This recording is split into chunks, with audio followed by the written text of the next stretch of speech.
Rádio Piauí.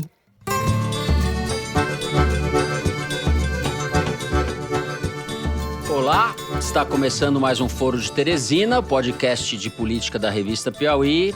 A sociedade precisa entender que a movimentação social é tudo que esse vírus, que é o nosso inimigo, quer. Nós não estamos prontos para uma escalada de casos nas nossas grandes metrópoles. Eu, Fernando de Barros e Silva, aqui da minha casa em São Paulo, tenho o prazer de conversar, longe mais perto, com José Roberto de Toledo. Fala, Toledo.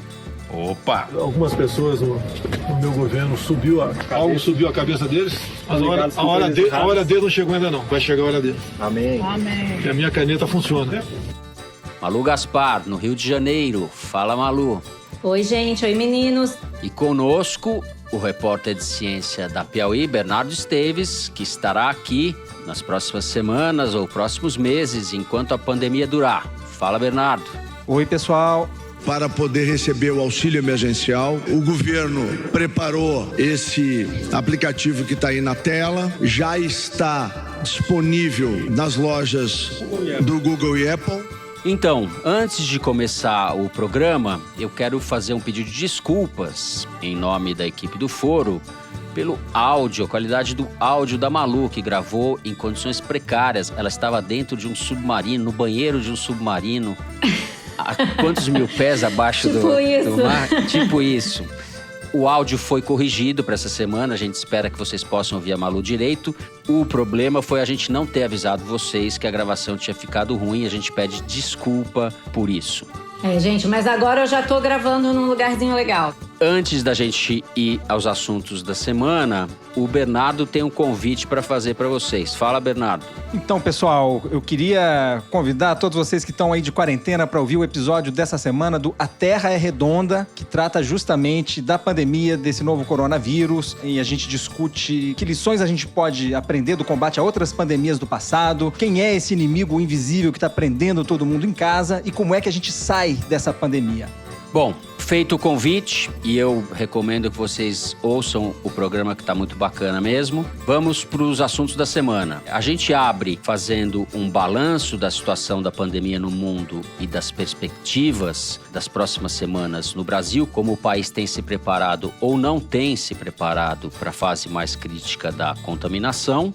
Em seguida, a gente fala da política, da crise envolvendo o presidente Jair Bolsonaro e o ministro da Saúde, Luiz Henrique Mandetta. Por fim, no terceiro bloco, a gente vai discutir os aspectos econômicos da crise, os pacotes emergenciais do governo, o que está acontecendo, o que deveria ter acontecido antes e o que ainda não aconteceu. É isso, vem com a gente.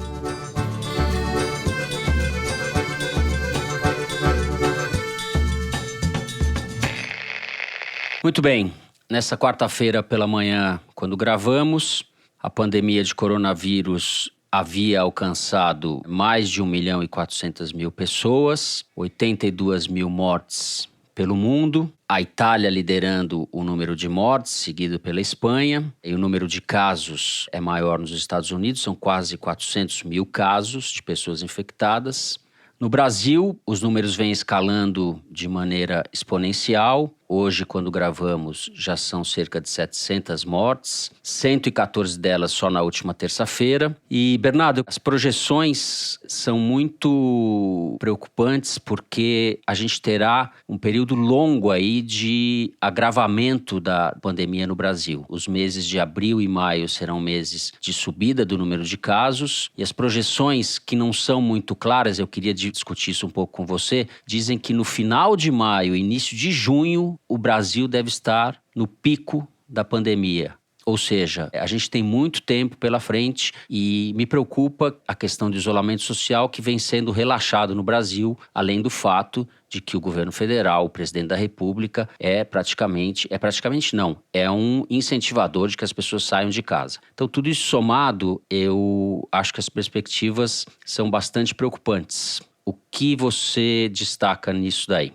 Pois é, Fernando, essa projeção divulgada essa semana é a primeira em que aparece o mês de junho como o possível, começo de junho, né, como o momento do pico de casos, com a desaceleração acontecendo só na segunda metade do mês. Essa é uma perspectiva que não estava clara até aqui, vai frustrar muita gente, mas está alinhada com a curva da progressão do número de casos e de mortes que a gente viu em outros países. Claro, a gente tem uma dificuldade de dados, todos os dados que a gente tem, do número de mortes, de internações, de casos atribuídos à Covid-19, a gente tem que contar com a subnotificação, que a gente discutiu nos últimos programas, mas essa projeção com que o Ministério está trabalhando parece alinhada com o que a gente tem visto em outros países. Eu acho que a gente não deve perder de vista uma outra projeção com que o Ministério também trabalha, que é a de saturação dos hospitais, dos leitos de UTI, dos leitos de enfermaria. Essa saturação vai acontecer antes do número de picos, depende um pouco de como a doença vai progredir, mas ela pode acontecer já no fim desse mês ou no começo do próximo. A gente tem visto as notícias que chegam de Manaus, né? Assim, o sistema de saúde do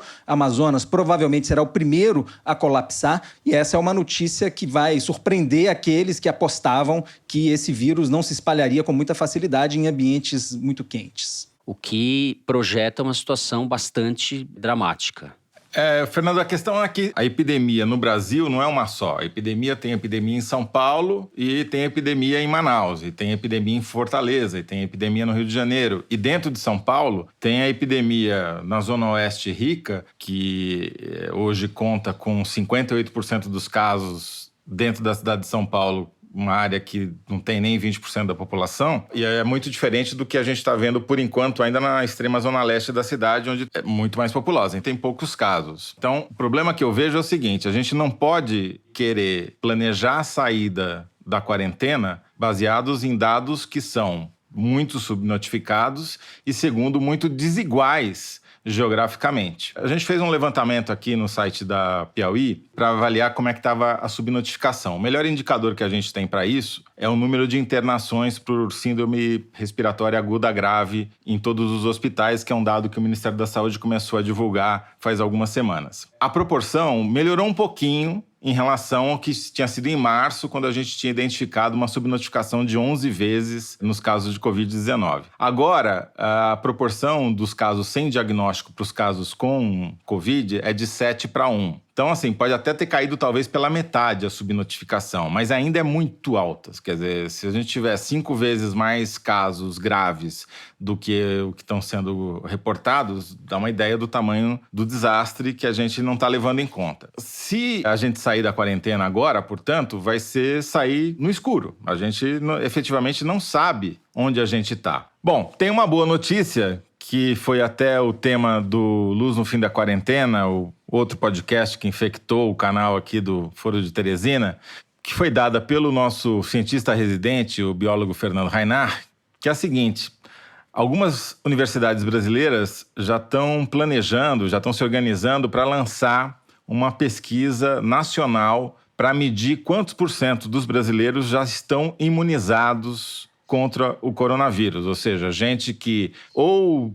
se infectou e se curou, ou teve contato com o vírus, não manifestou sintoma e nem sabe que está imunizada. Essa pesquisa, a ideia é que ela seja feita em várias ondas, ou seja, faz num dia, depois espera algumas semanas, faz outra, para a gente ver quantas % da população estão efetivamente ganhando imunidade contra o vírus, que é uma coisa fundamental para a gente poder se livrar da pandemia, porque enquanto isso não acontecer, ou não vier a vacina, que deve demorar 1 ano e meio, não tem outra maneira. Agora, o que a gente não deve é se balizar exclusivamente nos dados de hospitais privados que já estão à frente na evolução da epidemia. Como é uma doença que veio do exterior, quem se infectou primeiro foram as pessoas que viajam para o exterior ou têm contato com quem viaja para o exterior, ou seja, a classe A, a B e tal. E com isso, o que aconteceu? Os hospitais AAA de elite, aqui em São Paulo, principalmente o Sírio-Libanês e o Albert Einstein,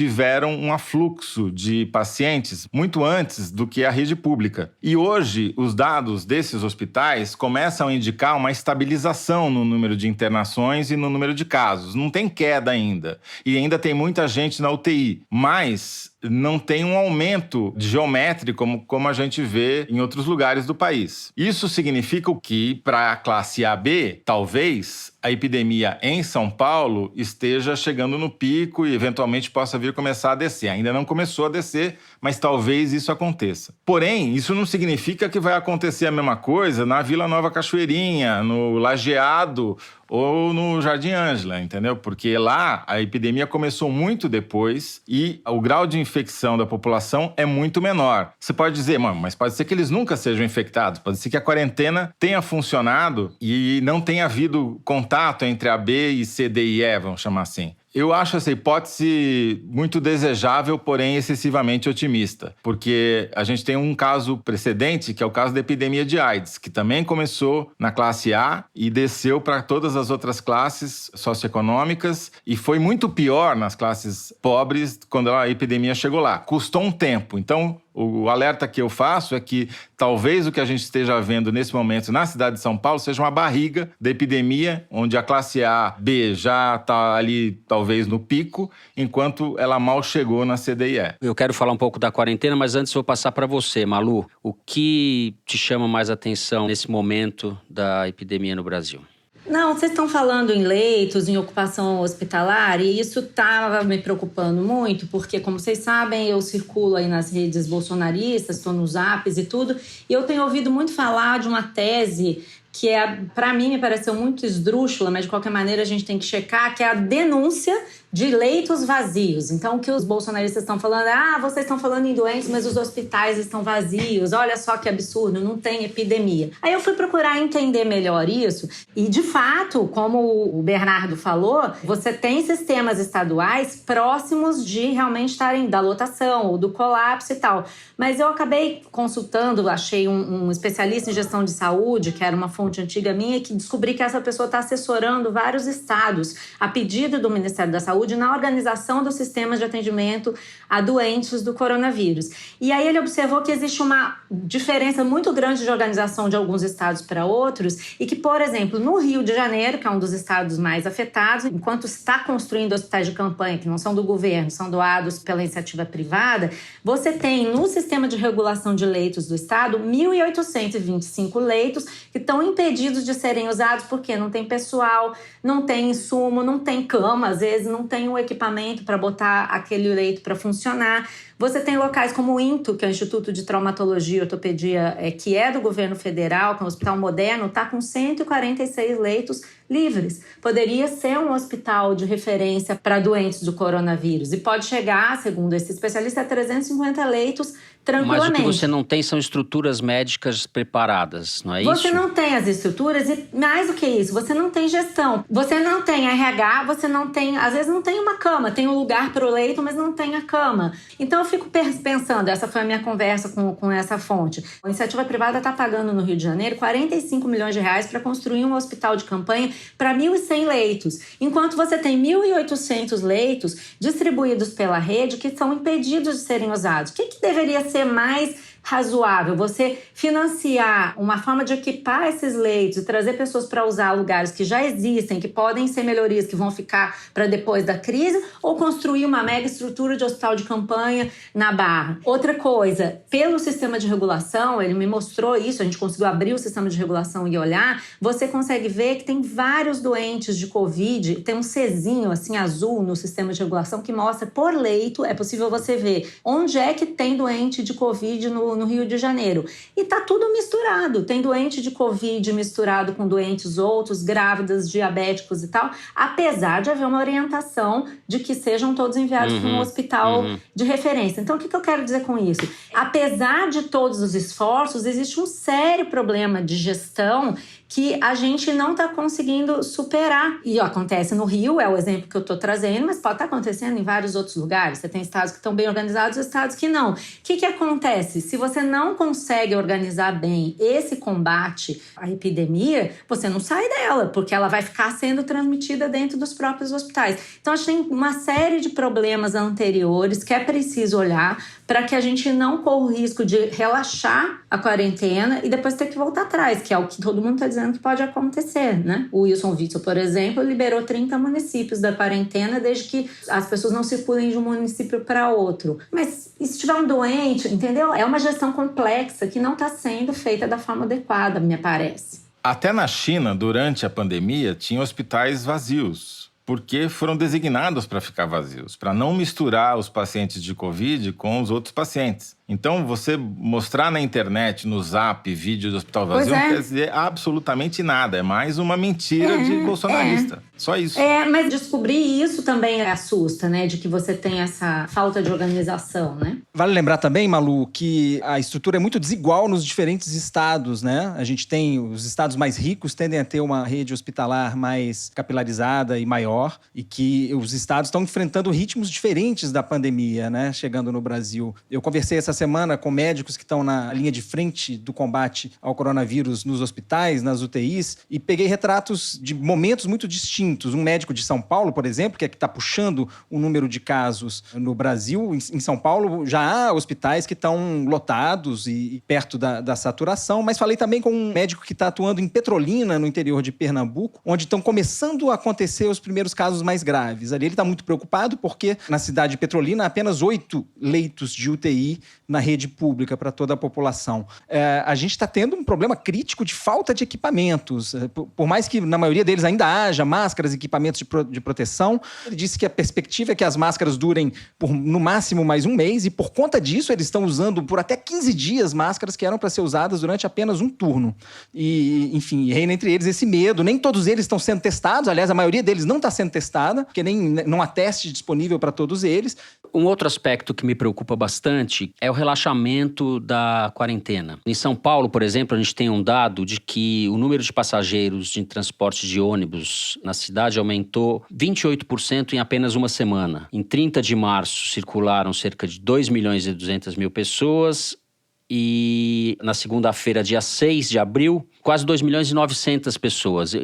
A circulação normal é cerca de 9 milhões de pessoas. Ou seja, a gente tem 30% da população normal circulando e a gente vê as imagens são muito assustadoras, porque as pessoas estão literalmente aglomeradas. A situação das pessoas nas favelas é parecida com essa, porque as pessoas não têm condições de se isolar. Então, eu temo, e acho que nós estamos vendo, um relaxamento muito grande da quarentena, seja porque é uma mistura aí de condições de pobreza, de miséria, com a avacalhação brasileira. O Dória, várias vezes por dia, tem feito campanha pelo isolamento. O governo de São Paulo está fazendo propaganda na televisão, no meio do Jornal Nacional sobre isso. E, no entanto, a gente está vendo o que está acontecendo. Como se a gente estivesse vivendo um momento normal. Porque existem mensagens divergentes, né? O presidente diz que é para sair na rua, o governador diz que não é para sair, então complica, né? E ninguém quer ficar em casa, né? É muito ruim você ficar privado do convívio social. Obviamente, é nisso que o Bolsonaro aposta, né? Que ninguém aguenta ficar muito tempo. Já faz 2, 3 semanas que essa quarentena começou. Então, a pressão social para ela ser cancelada ou ser flexibilizada vai ser crescente. A gente não tem uma campanha, né? Tem o ministro da Saúde falando que precisa isolar e o presidente está em guerra contra o ministro da Saúde, fala contra. Não tem uma campanha pública pelo isolamento. Tem um ministro da Saúde brigando com o presidente. Então, é uma situação realmente kafkaniana, como diria aquele ministro indecente, o Weintraub. O meu medo, Fernando, é que a gente esteja no olho do furacão. Que é aquele momento em que os ventos diminuem, parece que o furacão passou, mas na verdade o pior ainda está por vir. O governo mudou o discurso. Eles pararam de fazer... O Bolsonaro apanhou que nem cachorro nas mídias sociais por conta da campanha contra a quarentena. As pesquisas de opinião mostraram que ele estava minoritário. E daí ele começou a focar numa bendita cloroquina, como uma droga maravilhosa que é a salvar o mundo do Covid-19. Sendo que não há nenhum estudo científico que embase essa hipótese. Nenhum. O estudo francês que começou esse boato é péssimo. Acabou de sair um estudo da Fiocruz, feito no Brasil, que é o primeiro feito no Brasil que foi divulgado, mostrando que a taxa de mortalidade com cloroquina é igual à taxa de mortalidade sem cloroquina. Daí você fica pegando ao acaso casos como esse do Prevent Senior, por exemplo. Prevent Senior é um plano de saúde para pobre, porque ele cobre uma mensalidade que dá para pagar, especialmente se você for idoso. A consequência disso é que os clientes do Prevent Senior todos são idosos. A grande maioria é muito mais idoso do que a média da população. O Prevent Senior foi onde teve o primeiro foco da doença em São Paulo. Uma UTI de um dos hospitais desse plano de saúde teve a maior Santa Maggiore, mortalidade 79 mortos. Logo na primeira semana. Só que tem vários Santa Maggiore, não tem um Santa Maggiore só.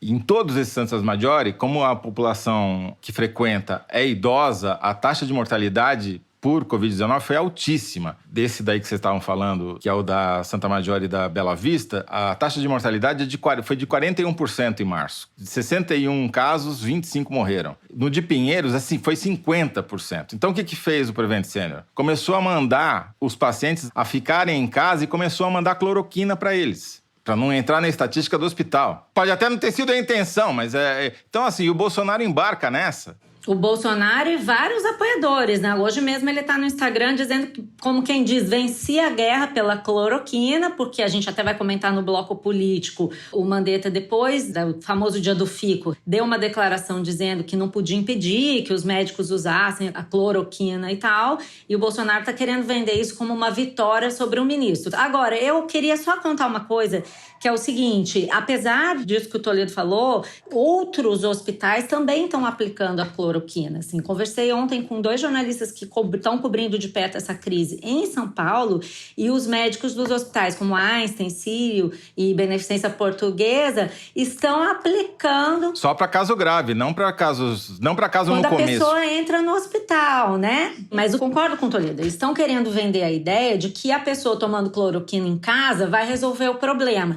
E o Bolsonaro mandou, inclusive, isso está sendo feito, eu recebi até ontem alguns banners de anúncio disso, laboratórios do Exército produzindo a cloroquina para serem distribuídas. Agora, eu só queria dizer que é meio ridículo você dizer que tem um lobby contra a cloroquina, porque a cloroquina é uma substância conhecida há muito tempo, que é vendida na farmácia, usada para várias doenças. E se até o Exército produz, não há sentido em falar em lobby contra, é uma questão de responsabilidade. Exato. A questão há uma grande controvérsia ainda na comunidade científica e médica a respeito do benefício da cloroquina para tratar dessa pandemia. O que é criminoso é o presidente da República fazer campanha de uma substância que ainda não foi aceita pelo protocolo médico-científico mundial. E a gente perde de vista, às vezes, os efeitos colaterais, às vezes muito sérios, que alguns pacientes desenvolvem. Por exemplo, arritmias cardíacas. Então, não vejo isso levado em conta. E, Malu, você falou dos testes que estão sendo feitos em hospitais em São Paulo. Eu conversei com um médico que está envolvido na administração de hidroxicloroquina para pacientes de casos graves, e a percepção dele é que isso não está funcionando porcaria nenhuma, conforme a declaração dele. E os médicos estão dando misturado com a azitromicina que é um outro remédio, para evitar infecções hospedeiras, e também por uma simples razão: não tem outra coisa para dar. Então eles dão calculando que o balanço entre o efeito colateral que pode vir não é tão pior quanto a própria doença. E aí eles administram. Mas fora isso, não faz sentido. Sabe por que eles dão junto com a Z? A cloroquina é usada para pacientes de lúpus, que é uma doença autoimune. Então, o que ela faz? Ela suprime o sistema imunológico. Daí dão com a Z para compensar isso. Só que já tem vários casos, essa interação medicamentosa do AZ com a cloroquina é que provoca arritmia cardíaca. Então, o cara vai morrer em casa e não vai aparecer nem na certidão de óbito dele que ele morreu de Covid-19. Vai aparecer que ele morreu de arritmia cardíaca. É um absurdo. Essa histeria em torno da cloroquina parece um pouco aquela fosfetanolamina, né não, Bernardo? É a pílula do câncer, né? Para as pessoas saberem. Justamente, e vale lembrar que o projeto que permitiu a distribuição da fosfetanolamina foi de autoria do então deputado Jair Bolsonaro. Bom, o primeiro bloco do programa vai ficando por aqui. Vamos falar um pouco mais, já começamos a falar, mas vamos discutir um pouco mais a crise entre o presidente da República e o ministro da Saúde. Vem com a gente. Muito bem, vamos falar um pouco dos aspectos políticos dessa crise. O presidente Jair Bolsonaro, sempre que pode, atrapalha. A condução dele nessa pandemia tem sido não inacreditável, porque essa palavra não cabe mais. Desde a última sexta-feira, se eu não me engano, não sei se foi quinta ou sexta-feira, ele deu uma entrevista à Rádio Jovem Pan, escancarando as divergências com o ministro da Saúde, Luiz Henrique Mandetta. E foi numa escalada. No fim de semana, ele, naquelas cenas que faz ali na porta do Palácio da Alvorada, disse o seguinte, eu vou abrir aspas: algumas pessoas do meu governo estão se achando. Eram pessoas normais, mas de repente viraram estrelas. Vai chegar a hora delas. Não tenho medo de usar minha caneta. Ele estava evidentemente se referindo ao Mandetta, e na segunda-feira a gente viu o clímax, digamos assim, pelo menos por enquanto, dessa crise, O Mandetta chegou a limpar as gavetas, a equipe dele chegou a limpar as gavetas, a demissão dele era dada como certa, era a intenção do Bolsonaro. Ele foi demovido porque ele não teve força para fazê-la. Foi demovido pelos generais, houve uma reação muito grande dos presidentes da Câmara e do Senado, Rodrigo Maia e o Davi Alcolumbre, houve reação também no Supremo, enfim. A elite política e as instituições e os generais do próprio governo demoveram o Bolsonaro de consumar a demissão do Mandetta. O que a gente apurou, Malu? Bem, o que aconteceu ali foi uma queda de braço entre o presidente e o ministro Mandetta, que durou todo o final de semana, e em que o ministro ganhou o primeiro round com aquela reunião, que terminou com o anúncio dele de que ele ficava no ministério. Durante o final de semana, e principalmente no domingo, quando o presidente disse que não tinha medo de usar a caneta, o ministro Mandetta disse para alguns interlocutores que ele não ia sair do cargo e que o Bolsonaro ia ter que demiti-lo, porque senão ele ia ter que responder ao presidente na coletiva das 5 da tarde, aquela coletiva diária que tem às 5 da tarde sobre o coronavírus. Que o presidente não podia humilhá-lo daquela forma e que ele tinha que responder. E uma das pessoas para quem ele falou isso foi o general Braga Neto, que teria sido responsável, junto com o Fernando Azevedo e o Luiz Carlos Ramos, por demover... Braga Neto, que é o ministro da Casa Civil, é sempre bom falar, Fernando Azevedo, o ministro da Defesa, e o Luiz Eduardo Ramos, secretário de governo, né? Sim, esses generais, que não por acaso são generais que ou são cariocas ou têm história no Rio e são paraquedistas e se instalaram lá no Palácio do Planalto para segurar o Bolsonaro, não por acaso foram eles que resolveram essa crise. E lembrando a entrevista do Mandetta, em que ele falou que ficava, que toda a equipe limpou as gavetas e tudo, que mostra que alguém avisou ao Mandetta que ele ia para o Palácio para ser demitido. E não só isso repercutiu na equipe próxima dele, como também em todo o sistema de combate ao vírus. Eu falei com uma pessoa da Fiocruz essa semana, a tentativa de entender aí a coisa da cloroquina e tal, e a pessoa comentou, olha, a gente ontem não fez nada, porque a partir do momento que o Mandetta saiu para o Palácio e começaram a esvaziar as gavetas, as pessoas começaram a se telefonar e ficou todo mundo parado, nenhuma decisão foi tomada. Então você imagina o prejuízo que é isso num momento de crise em que a crise muda de cara toda hora e os casos se multiplicam. E o outro ponto da coletiva que me chamou a atenção e que foi muito falado ontem por pessoas com quem eu conversei que estão em Brasília foi o tom adotado pelo Mandetta. Se a gente for ver, embora muita gente diga que ele tem um tom técnico e tal, basta assistir as entrevistas, como você falou, são pronunciamentos em que ele mistura falas técnicas com uma coisa de, olha, vejam como eu estou salvando o país. Né? Não é o caso de dizer aqui que ele é estritamente técnico. Vamos lembrar que ele é um deputado,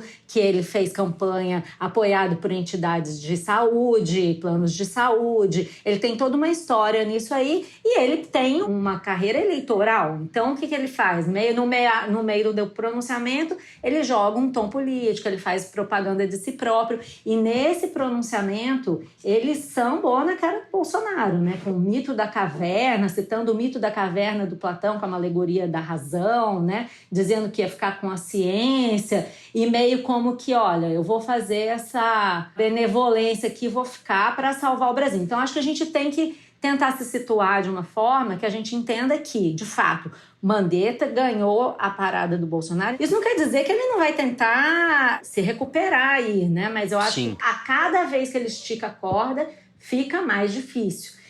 O que a gente está achando disso, Zé? Eu vou começar com um relatório da Arquimedes, que está muito bom, sobre esse pronunciamento do Bolsonaro e o troco do Mandetta. Eles analisaram o movimento no Twitter. É porque o Twitter ele não é um espelho da sociedade, ele é um espelho do debate político. E ali o que a gente está medindo é o engajamento, a força dos atores. Quanto eles conseguem mobilizar suas bases. É isso que a gente está medindo. Especialmente porque a gente sabe que o gabinete do ódio, chefiado pelo Carlos Bolsonaro, usa o Twitter, o mesmo termômetro. Esse é o termômetro deles. Então, a gente está usando o mesmo termômetro que o governo usa. Vamos lá. A análise feita pela consultoria Arquimedes foi após os pronunciamentos. E aí foi uma goleada. O presidente perdeu de 17 a 83 para o Mandetta. 83% das manifestações no Twitter após os pronunciamentos foram favoráveis ao Mandetta e apenas 17% favoráveis ao Bolsonaro, e muito fechado no grupo, digamos assim, esotérico, aquele grupo que está descolado da realidade. Mas eu acho que foi um balão de ensaio, sim, do Bolsonaro. Ele mandou o recado pro Mandetta de uma forma tão enfática que já começaram a mexer nas gavetas para medir qual ia ser a reação. Não esperavam que a reação fosse tão unânime contra o que eles fizeram. Daí veio o recuo. Porém, também houve um recuo do Mandetta. Depois desse imbróglio, começou a falar em flexibilizar a quarentena, coisa que ele não vinha falando antes. Ele deu para receber e recebeu para dar. Não foi só que foi uma vitória 100% do Mandetta. Eu acho que a gente vai assistir nos próximos dias um recuo tático do Mandetta, porque o Mandetta está lá com cálculo político, não está lá só com cálculo do bem público da nação, né? Outro ponto que eu acho que vale a pena a gente destacar é que as pesquisas de opinião que eu tenho visto, feitas pela Ideia Big Data, mostraram uma queda muito acentuada da popularidade do Bolsonaro ao longo do mês de março. Ele perdeu 10 pontos de popularidade. Aquele 1/3 que a gente viu e que todo mundo achou que estava estável, porque estava comparando com uma pesquisa feita um mês antes, na verdade, não tinha capturado uma alta que o Bolsonaro chegou a ter em fevereiro e depois essa queda abrupta. Então, todo esse realinhamento do discurso, esses balões de ensaio do Bolsonaro são porque ele está percebendo que ele está ficando isolado, e aí teve a demonstração cabal durante o episódio Mandetta, onde de fato ele foi desautorizado, como a Malu bem descreveu. Agora, o meu único ponto aí, só para terminar, Fernando, é o seguinte: o Bolsonaro hoje pode ser um pato manco, mas ele pode colocar gesso e se recuperar. O plano dele e a aposta dele desde o começo é de que a quarentena ia dar certo, apesar dele fazer o discurso contra, e que a pandemia no Brasil não seria tão grave quanto se imaginava que ela pudesse ser. Se isso de fato acontecer, ele pode ressuscitar. Quer dizer, quanto mais certo der a política de isolamento social, mais o Bolsonaro vai poder dizer: tá vendo, não falei? Mas se ele está propondo a flexibilização e o Mandetta está aceitando, então ou uma coisa ou outra. O Mandetta não está aceitando totalmente, né? Houve, de fato, não uma inflexão, mas alguma concessão por parte do Mandetta. Concordo com o Toledo. Embora a divergência permaneça. Bolsonaro, quando puder, assim que ele sentir condições políticas, ele vai querer afastar o Mandetta. Isso se ele não for inviabilizado no meio do caminho também.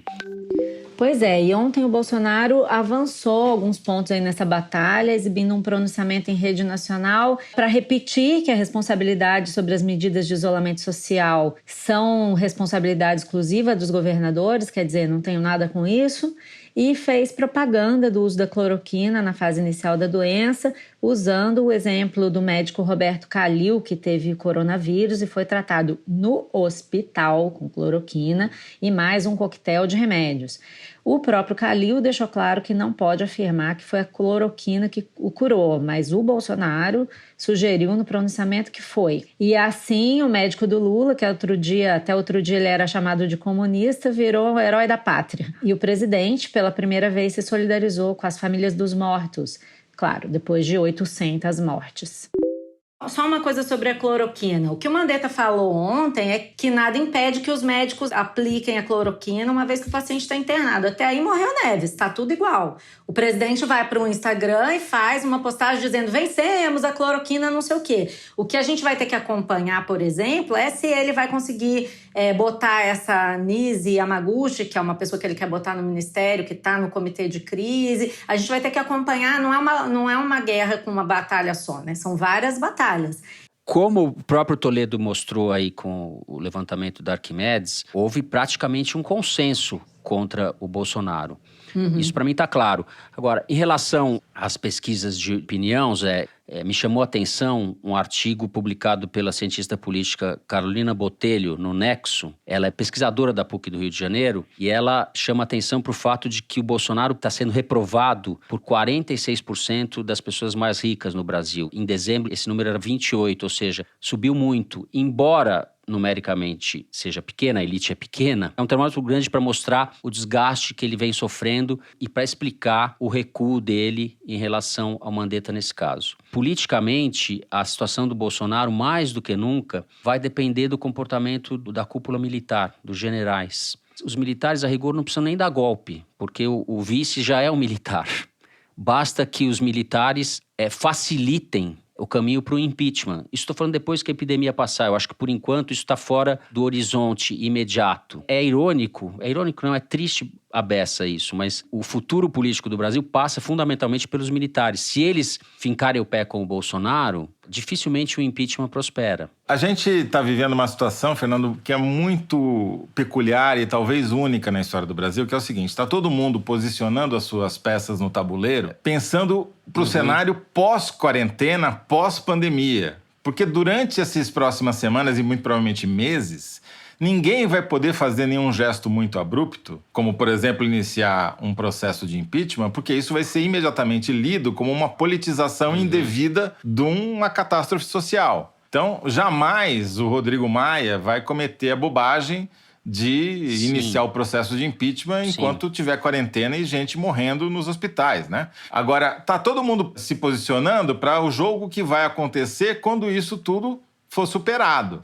E aí o Bolsonaro tá vendo, bom, eu tô ficando isolado, tô perdendo apoio, a minha base tá se desmobilizando, vou tentar fazer jogadas para melhorar a minha posição para quando eu puder jogar de fato. Se prosperar o processo de defenestração do Bolsonaro da presidência, isso pode dar a ele um pretexto para que ele tente endurecer também.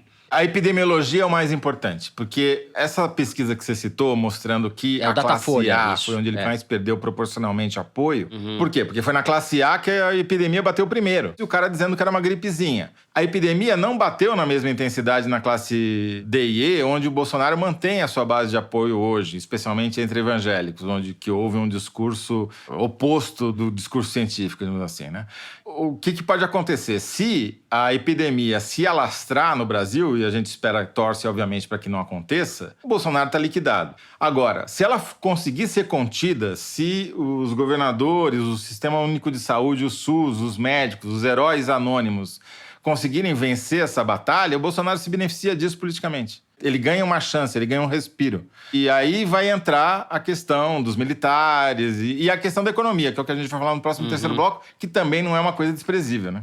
Ao contrário. Tem um aspecto aqui, a gente falou do Mandetta e ele é o fiador da racionalidade neste momento. Mas houve um processo de endeusamento do Mandetta, né? Sim, completamente exagerado, né? Vamos lembrar só uma promessa dele, que eu acho que era uma promessa muito boa que não foi cumprida, que era de criar uma central de compras do governo federal. Ele não criou essa central, os estados estão se estapeando aí com testes, equipamentos, etc. Então, calma, né? Tudo bem, pelo menos ele respeita a ciência. Mas o Mandetta está à frente do ministério que acabou com o programa Mais Médicos, ele acabou com a fabricação de medicamentos de distribuição gratuita, não é isso, Bernardo? Ele é um lobista famoso lobista dos interesses privados, dos planos de saúde, né? É isso. É tudo uma questão de pôr as coisas em perspectiva, né, Fernando? Eu acho que por mais, com todo esse histórico que ele tem, essas ações todas tomadas desde o começo da gestão Bolsonaro, que foram muito criticadas pelos especialistas em gestão da saúde pública, nesse momento ele é quem está abraçando essas bandeiras e alinhado com o que epidemiologistas, médicos do mundo inteiro têm falado, que é a importância do isolamento social, a importância da gente seguir à risca esses critérios agora. Eu vou fazer uma previsão aqui que minha bola tem a mãe de Iná e o pai Toledo. Brilhando. Vai lá, aqui. pai Toledo. O pai Toledo diz o seguinte, que para 2020, se tiver eleição, e 2022, o estetoscópio será a nova arminha. Toledo sensitivo. Vou espolcar a cloroquina, como diria o saudoso Glauco. Toledo, espolca. Espolcando, a gente termina o segundo bloco do programa.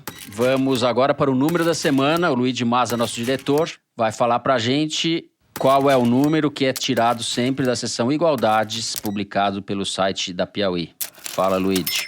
Então, Fernando, o número da semana é 62%. Isso é o quanto diminuiu no Brasil o movimento no transporte público ao longo do mês de março, por causa da quarentena, evidentemente.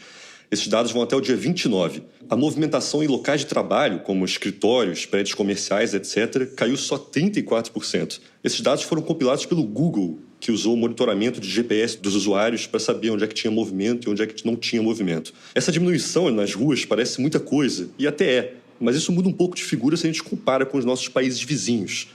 De todos os países da América do Sul que têm dados disponíveis, o Brasil é um dos que menos reduziu atividades, percentualmente falando. Está lado a lado com a Venezuela, por exemplo. Agora, vocês têm ideia de qual foi o país que mais reduziu atividades em março? Foi a Bolívia. Enquanto a gente diminuiu 62% do fluxo de pessoas no transporte público, os bolivianos diminuíram 92%. E as atividades de trabalho lá caíram 72%, enquanto aqui só 34%. Isso porque a quarentena na Bolívia tem sido muito mais rígida do que a nossa. Quer dizer, o governo lá determinou que as pessoas só podem sair de casa uma vez por semana, de manhã, e cada uma num dia específico, que é determinado pelo último número da sua carteira de identidade. Quem infringir a regra pode ser preso. A Bolívia, que é bom lembrar, está sob o governo provisório desde novembro do ano passado, quando o Evo Morales renunciou, e a nova eleição ia acontecer agora em maio, mas teve que ser adiada justamente por causa da pandemia.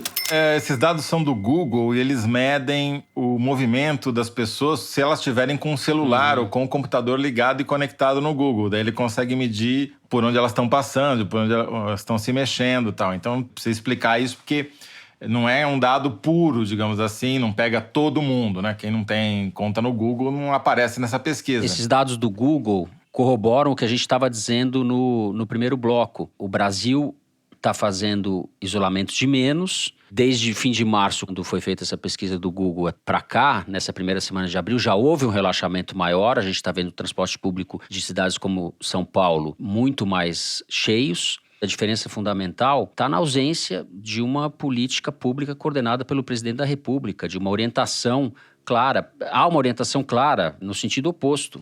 E ilustrando isso que o Fernando falou sobre a falta de uma coordenação central, a gente vê que os estados têm números muito diferentes, Quer dizer, a média brasileira de redução de movimento em locais de trabalho, como eu falei, caiu 34%.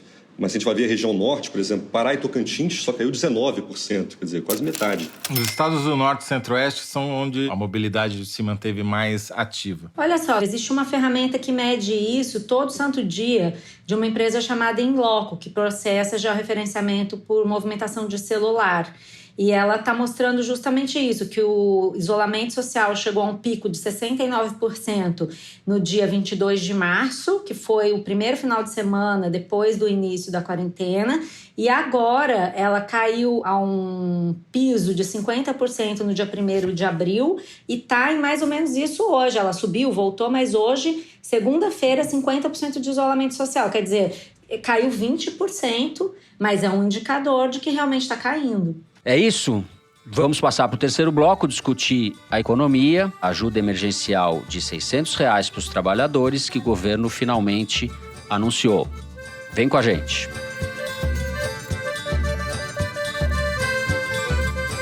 Muito bem.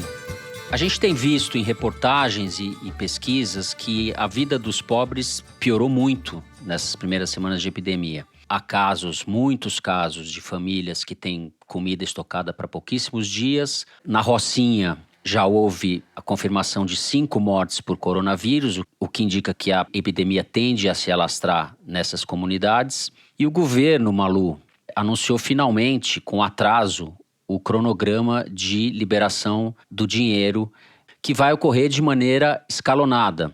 Há um descompasso, um gap entre os dramas, a emergência da vida real e a capacidade de reação do governo. Evidentemente, está tudo muito atrasado. O que você acha que vai acontecer daqui por diante? Bom, é preciso acompanhar, mas tudo indica que o problema começou a ser resolvido e não necessariamente está tudo certo e combinado, Porque, olha só, o governo começa a pagar amanhã esse auxílio de R$ 600 para quem já se cadastrou num aplicativo fornecido pela Caixa.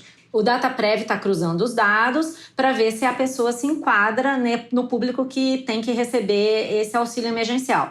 No entanto, hoje mesmo, não só um jornal, vários jornais, o Globo principalmente, está falando que ainda falta incluir nesse cadastro outros 21 milhões de informais que não estão em nenhum desses dados públicos aí, que ainda não estão no aplicativo. Porque vamos lembrar que nós temos 38 milhões de informais no Brasil e um outro tanto de famílias que estão, 14 milhões de famílias que estão no Bolsa Família. Então, é um trabalho árduo de reunir todos esses cadastros, processar tudo e fazer com que esse dinheiro chegue às pessoas. Hoje o presidente da Caixa Econômica Federal disse que cada pessoa que se cadastrar, mesmo que não tenha uma conta bancária, vai receber uma conta bancária.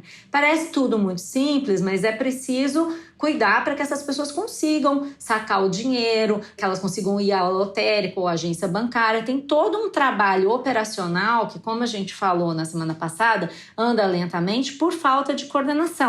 Me chamou a atenção a fala da Luísa Trajano ontem numa live com o secretário do Tesouro, e ela falou uma coisa que a gente já tinha falado aqui: está faltando um comitê de crise, porque essa é uma medida. Existem outras medidas importantes para garantir que o dinheiro volte a circular, inclusive nas favelas, Fernando, porque, por exemplo, o governo está anunciando linha de crédito para pequenas e médias empresas financiarem o salário dos funcionários. O BNDES anunciou linha de crédito de capital de giro para pequenas e médias empresas.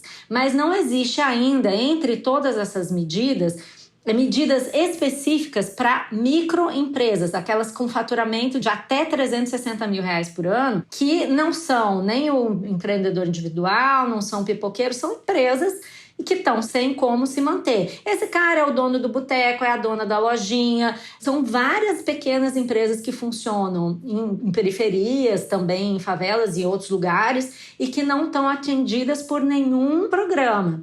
Por outro lado, você vê que lá no BNDES, o presidente do BNDES está se reunindo com as empresas aéreas e discutindo ajudas de 3 bi para as empresas aéreas, por exemplo, com compras de debêntures. Não que não tenham que ser ajudadas, as empresas estão quebrando e todos os setores importam porque eles são empregos. Mas você vê a diferença de atenção e de esforço conforme o público, né? E mais do que isso, a gente falou em falta de coordenação e falta de capacidade de entrega no último programa. Eu apurei um pouco mais, conversando com as pessoas da equipe econômica e do entorno, e o que mais eu ouço falar é que existe uma grande bateção de cabeça em torno dessas medidas. Por exemplo, de que forma que vai ser concedido esse empréstimo para as pequenas e médias empresas? A Caixa Econômica Federal vai dar uma garantia e o dinheiro vai sair pelos bancos? Ou não vai precisar de garantia e o dinheiro vai sair pelos bancos como se fosse um crédito normal?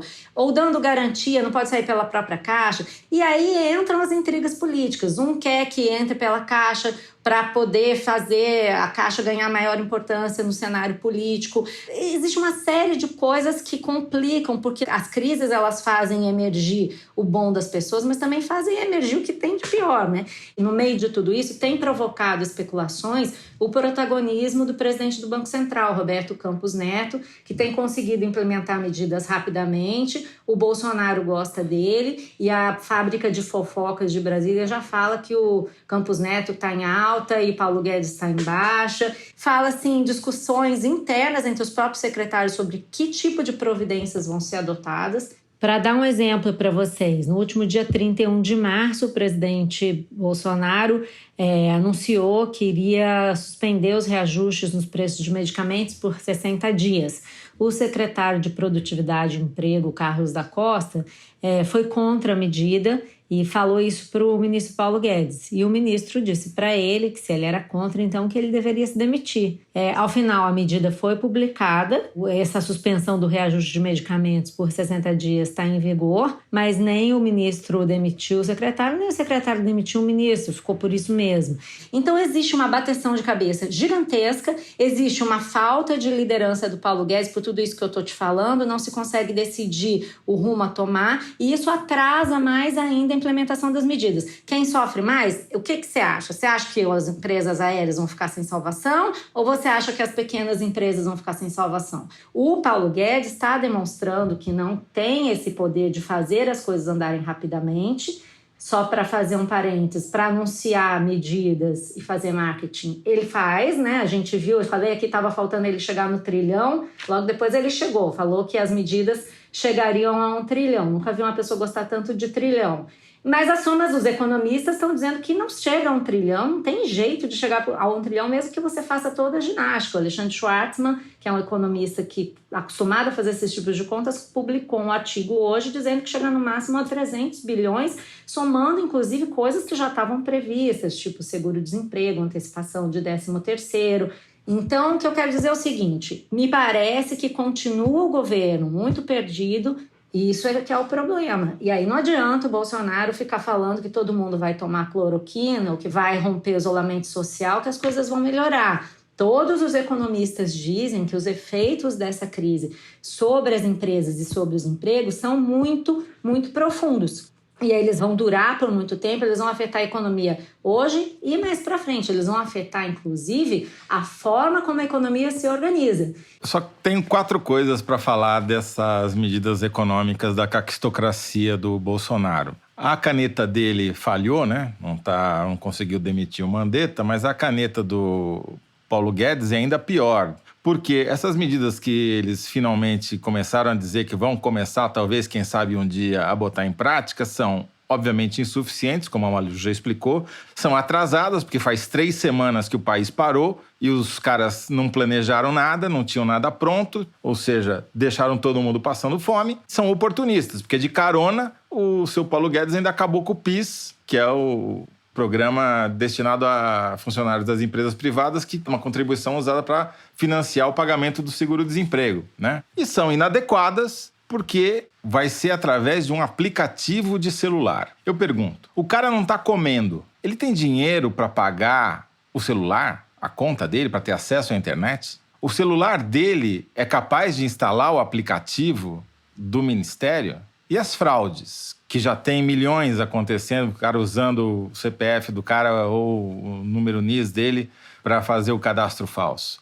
Quer dizer, os caras vivem em Brasília, num mundo que não tem nada a ver com a realidade do Jardim Ângela nem da Rocinha. E acham que pobre não poupa porque não quer. Olha, eu não tenho palavras para falar. É a caquistocracia, para não falar coisa pior. É bom lembrar que a primeira proposta para criar um auxílio para os trabalhadores informais foi anunciada pelo governo federal em 18 de março, ou seja, outro dia, anteontem. Isso deveria ter sido feito 1 mês antes, 2 meses antes, né? Já tinha que ter tido um comitê para coordenar isso, para estudar o problema muito antes. Mas 18 de março para hoje é bastante tempo. E era R$200. Foi o Congresso que levou para 600, não foi o Bolsonaro, Exato, muito menos o Paulo exato. Guedes. Não, por isso que está havendo essa comparação com o presidente do Banco Central, porque o Banco Central rapidamente conseguiu liberar o compulsório cobrado das empresas, mudou algumas coisas na regulação e a economia não consegue. Então, todo mundo está vendo que está demorando, né? As pessoas têm essa noção em Brasília de quem está funcionando e quem não está, né? O Bolsonaro estava brincando de posto Ipiranga, não vai dar mais para brincar de posto Ipiranga, pelo jeito. Bom, o terceiro bloco do programa vai ficando por aqui. Com isso, a gente chega ao momento Kinder Ovo. Eu devo dizer que na semana passada foi Joe que ganhei. Pois é, o Luigi tá me sabotando. Tô sentindo, hein? Tô sentindo essa sabotagem sua aí. Ó, eu tomei cloroquina e a cloroquina parece que tem um efeito colateral de acabar com melhorar a audição. Não, piorar a audição, então eu já tenho desculpa. Mas eu vejo o Bernardo atento. Já pensou? Circunspecto. Pronto para dar o bote. Vamos lá. Solta aí, Luigi. Eu sinto que o governo está deixando de tomar algumas atitudes que o colega, né, Trump, tomou agora há poucos dias. O presidente está errado. Não existe, né? Isolamento radical, não. Nenhum país do mundo fez isso, não. Nem vai fazer. Eu, pessoalmente, eu sou de direita. Me entendo de direita. Estou arrependido. Errei, ok, elegi um presidente, me equivoquei, errei, né? E vários outros colegas fazem essa meia-culpa. A direita se equivocou, principalmente aí eu fico frustrado porque eu pensei que viria uma direita. Mas o que veio? Veio uma extrema-direita. Caraca, Quem é eu o conheço filósofo? essa voz, não tô lembrando. Deve ser um técnico, né, de futebol. O cara não, vai mais pra direita, não, vai pra Eu ponta. botei numa direita, uma extrema direita. Tipo um Nando Moro desse da vida, mas não é o Nando Moro. O timbre parece Cajuru? com o Nando Moura. Não parece? Gente, a gente falhou. É o delegado Valdir, deputado federal pelo PSL de Goiás. Sabia. Ele falou isso ao canal de YouTube de jornalista Pablo Cossa no último dia 3 de abril. A gente pensou que tivesse eleito a direita e estava elegendo a extrema-direita. Ele não sabia não, né? Quem diria? Perdemos, hein? Produção. Esse foi difícil, essa doeu. Sabe o que é, Malu? É que você deve ter tido mesmo O coronga. o corona, porque o corona tem uma supressão do olfato e, no seu caso, talvez da audição, né? Mas no meu caso, suprimiu o cérebro mesmo, porque a voz eu conheço. Conheço a voz. Que gente, conheço a voz e não veio Depois a voz. desse momento comovente, digamos assim, fomos humilhados pela direção. Vamos para as cartas dos ouvintes. Eu vou começar lendo a mensagem do usuário Jurassic Party. É parte mesmo, não é parque. Ele fez um breve comentário dizendo o seguinte: a Malu Gaspar voltou pro Foro de Teresina e eu voltei a torcer descaradamente pela vitória dela no momento Kinder Ovo. Você frustrou o Jurassic Party, Malu. Frustrou. É, meu filho, você tem que torcer mais, fazer umas macumbas, que o negócio tá difícil. Mas então, Fernando, quem tem fã de verdade é o Toledo. Olha só, a produção me passou aqui uma mensagem da Letícia Naves, que diz o seguinte: Toledo, parabéns pelo Dia do Jornalista. O Dia do Jornalista foi essa terça-feira, agora, dia 7 de abril. Virei sua fã ouvindo Foro de Teresina, não perco um episódio. Além de ser super competente, sua voz é de radialista. Já pensou em cantar? Então, a Letícia precisa saber que essa é a minha grande frustração na vida, né? Eu só virei jornalista porque eu não tenho nenhuma habilidade musical. Bom... A voz é boa, vai. Mas enfim, vamos lá.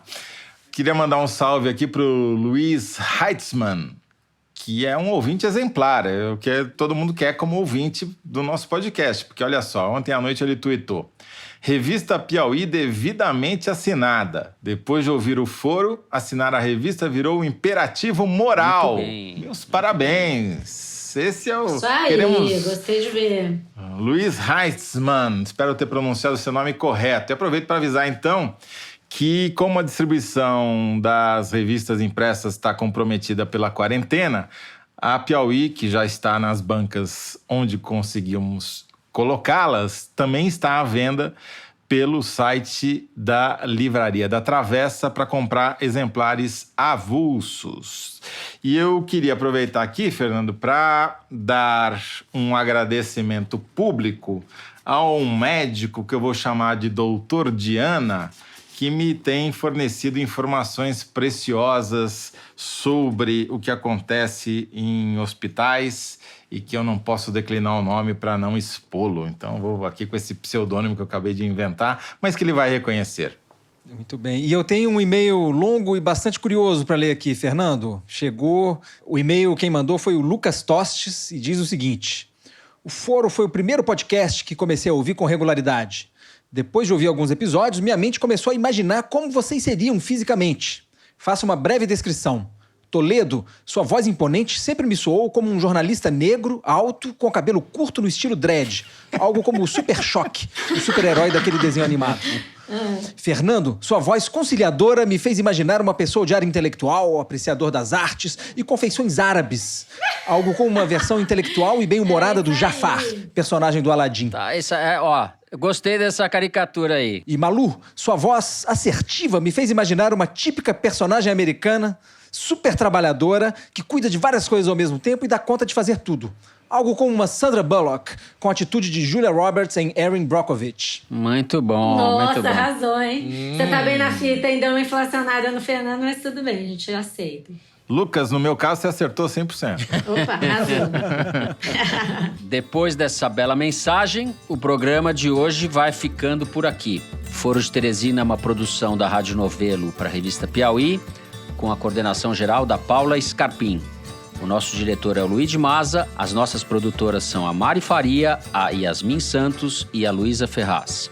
O apoio de produção aqui em São Paulo é do Vitor Hugo Brandalize e da Clara Helstab. A Mari Faria edita o vídeo do Foro Privilegiado, o teaser que a gente publica nas redes sociais da Piauí E no YouTube, você pode ver a gente em casa aí, pagando mico. A edição do programa é da Mari Romano, da Cláudia Holanda e da Evelyn Argenta. A finalização e a mixagem são do João Jabassi, que também interpreta a nossa melodia tema, composta por Vânia Salles e Beto Boreno. A nossa coordenação digital é feita pela Kelly Moraes. O Foro de Teresina, por enquanto, é gravado nas nossas casas, mas sempre com o apoio do Estúdio Rastro, do querido Dani Di. Eu, Fernando de Barros e Silva, me despeço dos meus colegas quarentenados e aquartelados. José Roberto de Toledo. Tchau, Toledo. Tchau, Fernando. Tchau, ouvintes. Vou poupá-los da minha cantoria. Tchau, Bernardo. Um abraço a todos. Continuem em casa se puderem. Tchau, Maria Lúcia Gaspar. Tchau, gente. Até a próxima. É isso. Cuidem-se. Fiquem em casa. Até a semana que vem.